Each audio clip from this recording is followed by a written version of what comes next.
SER Podcast. El próximo 23 de enero es el aniversario del asesinato de Arturo Ruiz en 1977, un asesinato que marcó el inicio de la Semana Negra de Madrid. Y esta semana el Teatro Español ha estrenado Carmen, Nada de Nadie, una obra que recoge en parte estos hechos. Mónica López, bienvenida a La Hora Extra. Bien hallado, muchas gracias. Gracias. Mónica interpreta a Carmen Díez de Rivera, la jefa del gabinete de presidencia con Adolfo Suárez en 1976 y 77 y amiga personal del rey Juan Carlos. Mira, Carmen, si nos precipitamos los militares van a dar un golpe. Y si no hacemos gestos, la izquierda va a seguir saliendo a la calle. Todo es muy complejo. Esto es como dirigir un circo de 4 pistas. Yo estoy en una pista, la derecha está en la otra, la izquierda está en la otra y Carrillo está en la otra. Hay que coordinarlos a todos para que no se maten entre sí. Esto es España. Mi querida España, esta España mía, esta España nuestra. Dirigiendo este circo de 4 pistas, Fernando Soto, bienvenido a La Hora Extra. ¿Qué tal? ¿Cómo estás? 4 pistas porque son 4 actores en el escenario. El reparto lo completan Oriol Tarrasón, Ana Fernández y Víctor Masán. La obra se centra en esos días, en esas semanas, en esos meses previos, frenéticos, de alta tensión, de mucha violencia en torno a la legalización del Partido Comunista de España. Y vamos recordando un poco el pasado de Carmen Díez de Rivera, lo que marcó su vida personal y también política. Es un texto de Juan Tallón y de Miguel Pérez García.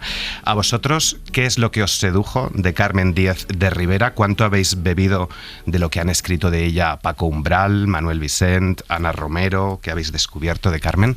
Bueno, evidentemente hemos intentado informarnos muchísimo y a mí lo que más, cuando Fernando me llamó y me dio el primer borrador de texto, pues las causas de esta señora. El consenso. Me pareció muy interesante hablar hoy en día en un teatro de que hay que ceder para conseguir, de que hay que acelerar, de que hay que ser valientes y sobre todo que hay que escuchar al otro.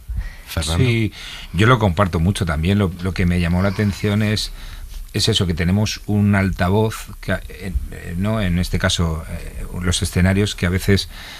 No es que lo usemos mal, pero a veces nos confundimos mucho con el uso de ese altavoz y estos conceptos eran muy loables y muy nobles para darles voz en un escenario y sobre todo para que la gente piense en ellos. Y entonces, bueno, pues era una oportunidad de intentar aportar algo. Si no tengo mal entendido, ¿es el primer personaje real al que te enfrentas, el que interpretas? En teatro. En teatro. Porque hace mucha risa. Yo hice de Reina Sofía en el 23F, el día más difícil del rey. Y yo de secretario del rey, el Marqués de Mondéjar, en un biopic del rey también.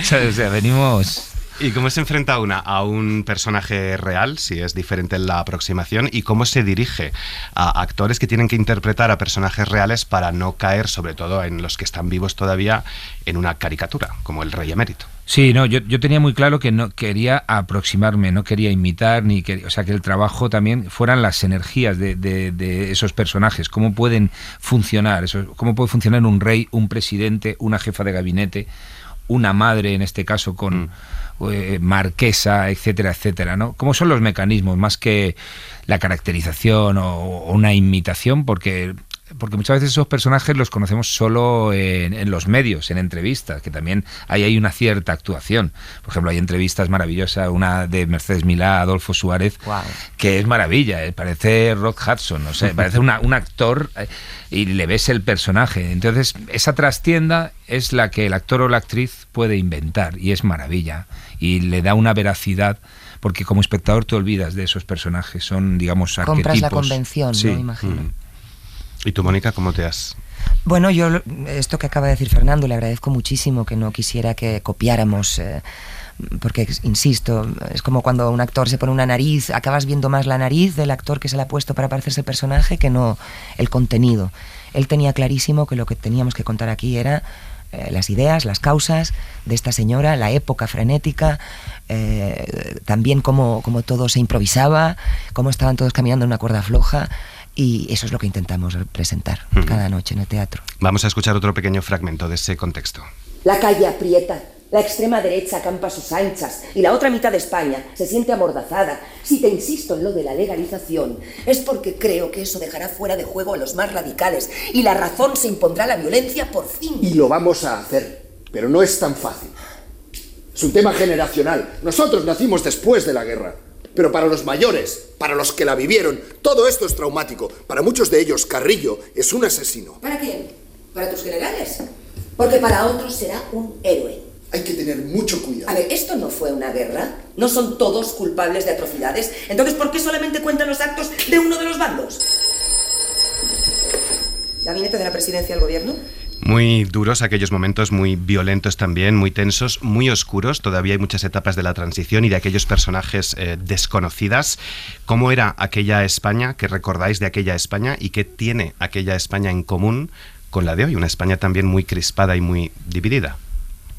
Pues yo creo que tiene demasiado que ver. Es terrible de decirlo, ¿no? Pero me da la sensación de que aparentemente habíamos avanzado y ahora se vuelven a repetir según qué conceptos, palabras que parecían desterradas del sentido común y están aquí otra vez. Como que el comunismo es el demonio, etcétera, etcétera, ¿no? ¿Qué comunismo hay aquí? Es que parece un chiste, pero... Y luego también territorios que se conquistan, ¿no? En la historia de un país deben ser blindados. O sea, más allá de incluso de una constitución. No sé, como en las películas estas de El Señor de los Anillos y de Juego de Tronos, ¿no? En un cofre enterrado con un sello y una placa que diga esto es intocable. Y se ha visto que no. O sea, el retroceso es lo peor. Yo creo que en política, creo que el retroceso es una lacra, ¿no? Es decir, hemos conquistado territorios y ahora cómo vamos o sea, derechos, no sé, de repente es lo que dice Mónica, o sea, echas un vistazo hoy en día y hay una polarización. Se dice polarización, ¿no? Sí, creo que sí. Sí. A veces el lenguaje a mí me falla. Hay una tensión, hay una falta de entendimiento, hay una sensación de querer conservar la poltrona, la idea a golpe de garrotazo, etcétera, etcétera, que me parece de una brutalidad absurda. Además, es como jugar a ser violentos, ¿no? Jugar a ser malos, jugar a ser, ¿sabes? Es como venga, y con un nivel estrepitosamente bajo. Sí, ¿no? muy chatarrero, muy cacharrero y, en fin, no sé, yo creo que por desgracia a veces se retrocede más que avanzar. Y lo que dices, nos preguntabas antes, ¿no? De cosas que no se conocen de la transición, claro, es que hay una parte que es la transacción que hubo, no la transición que la desconocemos. Bueno, la conocerán muchos de sus protagonistas, ¿no?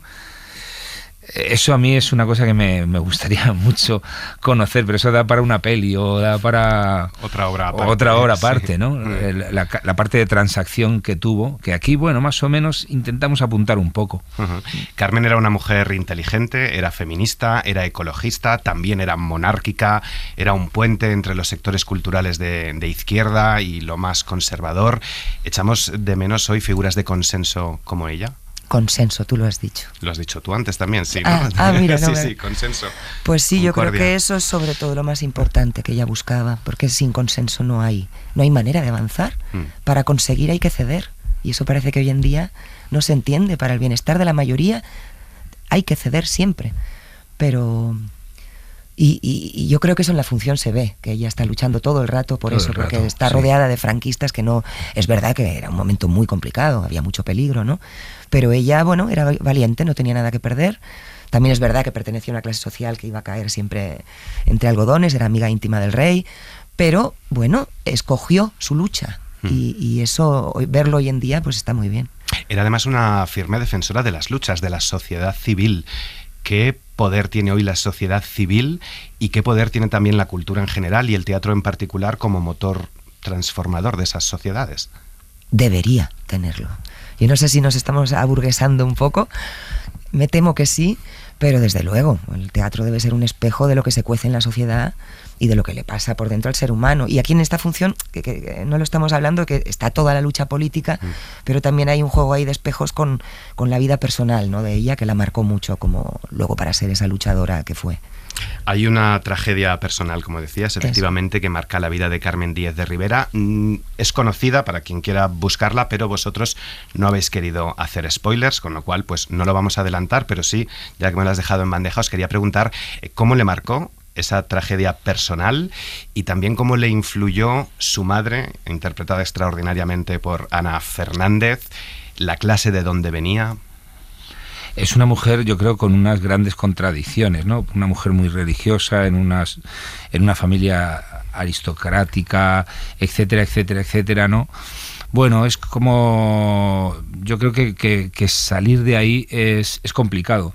Y encima cuando sufres una tragedia a los 17 años relacionada con el amor, es un dolor y una herida que es difícil sanar. Yo creo que muchos hemos tenido, o tenemos o tendremos esas heridas, y al final yo creo que no sanan del todo. Convivimos con ellas e intentamos gestionarlas, pero también ese dolor nos va haciendo, ¿no? Nos va haciendo un camino, ¿no? Y bueno, en este caso yo creo que ella la impulsó a esa lucha, a esa actividad política, a defender, bueno, pues principios que lo que te he dicho antes, que deberían ser indiscutibles, ¿no? Uh-huh. Yo creo que fue, no es que le vino bien, por favor, pero a veces tenemos que aprender del dolor. No nos queremos enfrentar al dolor, y el dolor es algo por lo que hay que pasar. Uh-huh. Asistimos durante la obra a la relación que tenía Carmen tanto con Suárez como con el rey emérito, de quien era confidente. Los diálogos están ficcionados, pero bueno, se ha especulado mucho, ¿no?, sobre la relación de Carmen con los dos. ¿Qué hay de real, qué hay de ficción en la obra? Bueno, los autores dicen que todo es ficción, porque claro, no sabemos, no estábamos allí cuando hablaban. Pero es verdad que en el libro de Ana Romero, ella, hay muchas partes de sus diarios y hemos robado, en el buen sentido de la palabra, frases que se dijeron. Entonces, es una realidad ficcionada, no sé, tú eres el director, yo... No, pero yo pienso como tú, y sí, también como Miguel y Pancho, ¿no? Que, o sea, llevar la realidad a la ficción, a veces absorbes cosas que están ahí y otras inventas. En este caso, por ejemplo, ha habido testimonios en documentales, en libros y tal, que hablan sobre cosas que ocurrieron, que se dijeron. Otra cosa es el punto de vista que tú como espectador quieras darle de credibilidad a todo eso. En este caso, por ejemplo,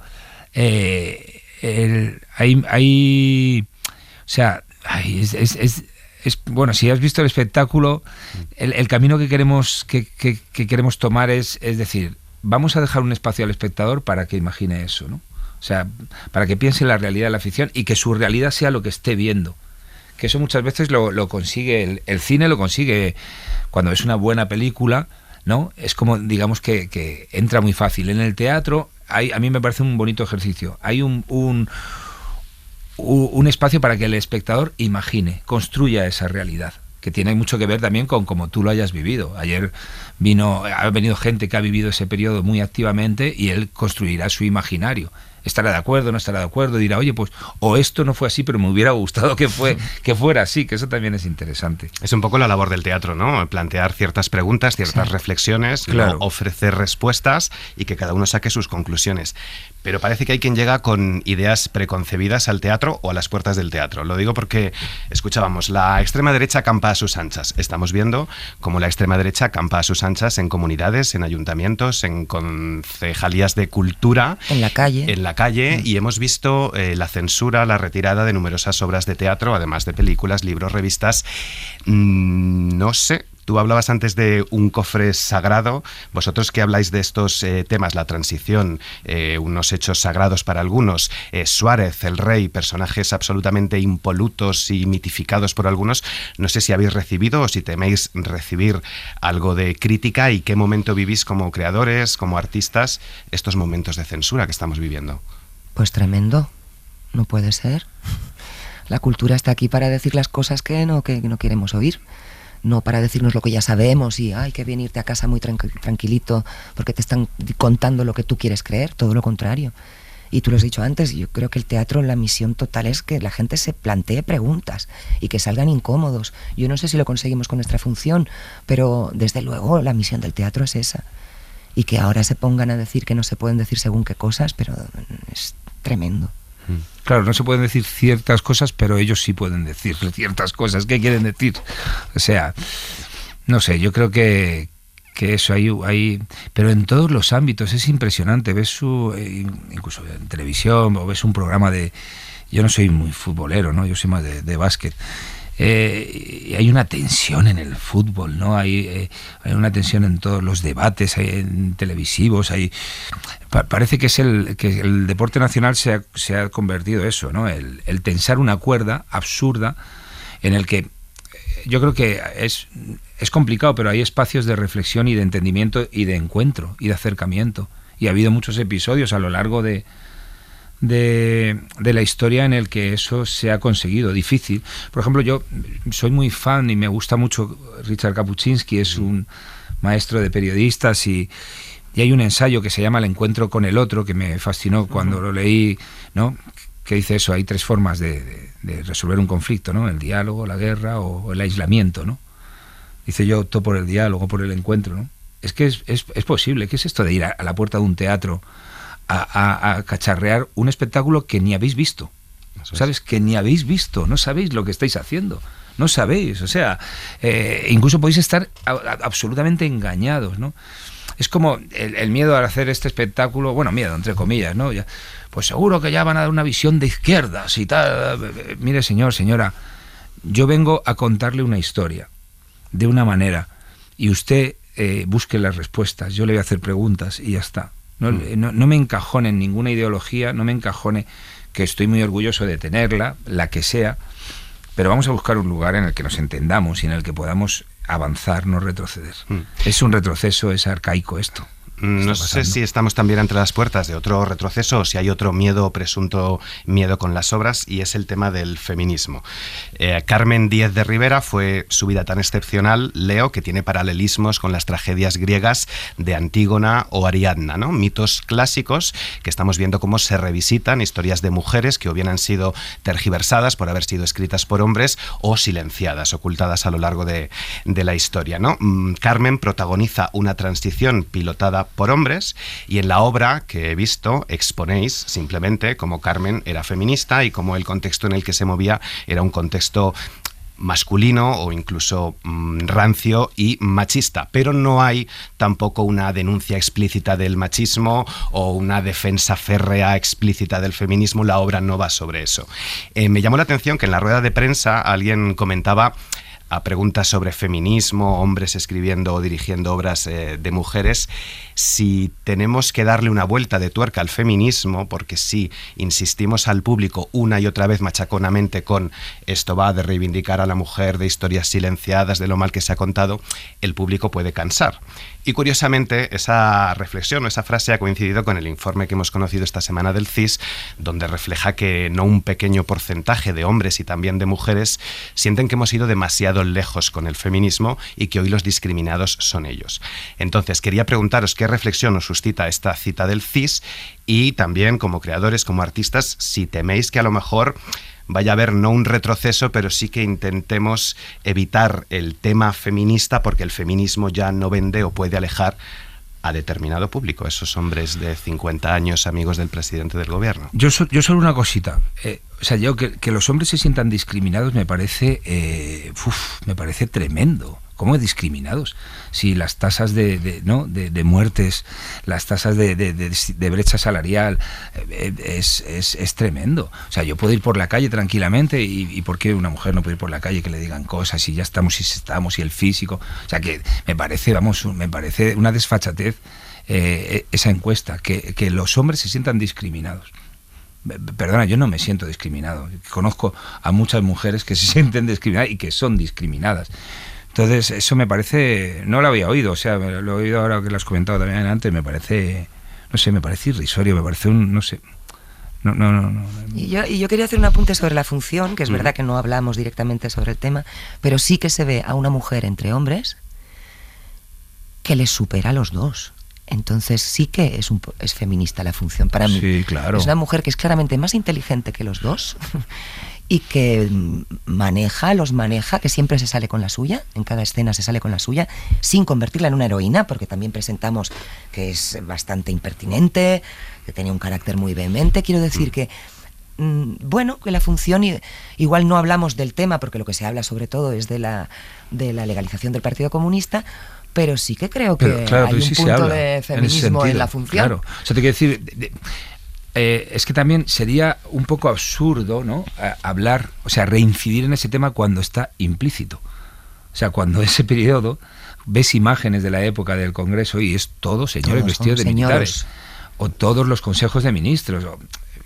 Había muchas mujeres luchando en la calle, o mujeres en el periodismo, mujeres en la abogacía, mujeres, etcétera, etcétera, etcétera. Pero te quiero decir, las esferas altas de poder, es que ya está, o sea, no, si incido eso como director, es tirar piedras contra eso. Yo creo que es más interesante lo que dice Mónica, es plantar un personaje que en ese ámbito supera, no solo intelectualmente, sino en decisión, en coraje, en muchas cosas, a estos personajes masculinos que están ahí ejerciendo esa masculinidad. La polémica de la que tú hablas en la rueda de prensa, que fue pequeña, yo creo que fue un malentendido en el sentido de que se planteaba por qué unos hombres explican la historia de una mujer.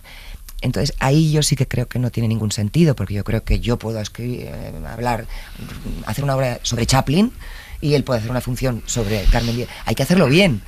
Entonces yo no creo que se esté pasando. Hay que ser feminista simplemente porque pensamos, y si tiene sentido común hay que ser feminista, y por eso somos feministas. Pero, y no sé, la verdad que tampoco había oído que la gente está harta. Los que están hartos son los machirulos de siempre, que no soportan el feminismo porque se sienten atacados. Pero quiero decir que la sociedad empiece a plantearse eso, me parecería preocupante. Yo es el tercer montaje sobre mujeres que desembarco como director en El Español. Hice con Kulunka un espectáculo parecido que me lo recuerda sobre Edith Piaf, sus últimos días en un sanatorio psiquiátrico, sobre las Cervantas, con un suceso real que pasaron en Valladolid, las hermanas de Cervantes con él, que les cargaron un asesinato, por ser mujeres, que en la época eran mujeres un poco, digamos, frescas, ¿no? Según la sociedad de Valladolid de aquel. Entonces, es lo que le dije en la rueda de prensa, me gusta mucho enfrentarme a espectáculos desde fuera protagonizados por personajes femeninos, me hacen aprender cuestionarme ciertos rasgos de la masculinidad, ¿no?, que tenemos hoy en día, ¿no? Y incluso en los niños y en las niñas. Yo soy padre y cuando tuve a mi hija de pequeña es muy antropológico, es muy animal, muy primario, se ven los comportamientos masculinos y femeninos, ¿no? Sin ningún raciocinio a veces, ¿no?, cuando van creciendo, y ahí es donde hay que conducir. Yo creo que hay que conducir mucho en la escuela, en todos los sentidos, en el sentido de un pensamiento crítico, en el sentido de un posicionamiento en cuanto a qué somos, dónde vamos, etcétera, etcétera, ¿no? Y yo, de verdad, yo voy a seguir contando historias de mujeres, de hombres, de lo que sea, para aprender y reflexionar y intentar ser mejores cada día. Porque el contexto ha avanzado mucho, menos mal, pero no demasiado, podríamos decir. No como para ese porcentaje, lo que dice Mónica, en esa de sentirse discriminados, por favor, los hombres, que vengan aquí ese tanto por ciento y nos ponemos a hablar. Un par de preguntas para terminar. Ya ha sido el estreno, ha ido todo bien, nervios fuera. Sí. Es pronto para preguntar, pero no sé si ha ido mucha gente joven o si esperáis que vaya gente joven al teatro a ver unos hechos, escuchar unas historias que no vivieron, que por lo tanto no recuerdan y que probablemente la mayoría desconoce. Cómo llevar a los jóvenes a ver una obra sobre Carmen Díaz de Rivera al teatro. Ojalá. Sí, ojalá. Hemos insistido mucho, insistimos y con El Español, ¿no? Tiene que venir gente joven y tal. Bueno, no sé si hay alguien escuchando que pueda correr la voz entre estas generaciones. Hombre, yo creo que, por ejemplo, va a venir gente joven que está estudiando teatro, están en escuelas, sí, van a venir, seguro, y es que es nuestra historia. O sea, tenemos, y de aquellos fangos estos lodos. Claro, ¿no? Y tenemos una historia que muchas veces, por ejemplo, Estados Unidos tiene una historia, digamos, muy corta, ¿no? Antes de eso estaba la cultura indígena, ¿no? Etcétera, etcétera, pero nosotros tenemos una historia de siglos y siglos y siglos, ¿no? Entonces, no sé, deberíamos fomentar eso, ¿no? Pero también es lo que hemos hablado en otras entrevistas, en el temario, ¿no?, de historia en los institutos se llega hasta tal punto, no se llega más allá. Nunca se llegó, yo creo, no sé si... No. Yo no recuerdo haber estudiado Yo en la guerra esa civil época, terminaba claro, todo. terminaba allí, todo. Sí. Con los primeros disparos se acabó. Todo es educación, educación, educación. Totalmente. Hay quien dice que uno de los mayores, si no el mayor enemigo del arte es la artificiosidad, y os quería preguntar por la puesta en escena, porque precisamente cuando parece que hay quien apuesta por lo audiovisual y atraer con vídeo y tal a los jóvenes, aquí la puesta en escena es austera, sencilla, semidesnuda. ¿Por qué? ¿Qué valor aporta eso a lo que está pasando, a lo que estamos escuchando? Bueno, yo a lo largo de los espectáculos que he ido dirigiendo he ido un poco aprendiendo que hay que contar con lo justo, ¿no? Que hay mucho, a la hora de dirigir hay mucha ocurrencia que tienes que descartar, pues son ocurrencias, y realmente luego en escena para contar una historia hay que ser más sutil, más directo, más concreto, ¿no? Porque todo lo demás puede ser adorno, que está bien, porque a veces el big show es interesante, ¿no? Pero lo importante es golpear al espectador, y cuando le distraes mucho, Sí, pero tienes razón, Dani, que está de moda, ¿no? Está de moda. Vamos, Sí, que está sí. de moda. Pero a mí no me interesa, a mí me... Pero aquí también era una apuesta como de la España de blanco y negro, Sí. con esos teléfonos de baquelita. Y de acercarlo y un ya poco está. el documento, ¿sabes? Sin hacer un documental que lo documental se acercara un poco, pero huyendo de los fuegos de artificio, claro. Y hay videoescena que la ha hecho Elvira Ruiz, que fantástica, me he entendido con ella maravillosamente. Y fíjate, pues hemos ido de más a menos, ¿no? Porque si no, al final te pones al final dices, ¿qué estoy viendo? ¿Una película? ¿Estoy viendo un concierto? ¿Estoy una obra de teatro? Y no es el menos es más, porque muchas veces también haces... La espectacularidad es interesante, ¿no? Uh-huh. Es más importante ser, estar que tener. Mónica López y Fernando Soto, gracias por haber estado en La Hora Extra. Muchas Gracias gracias a a ti. ti, Dani.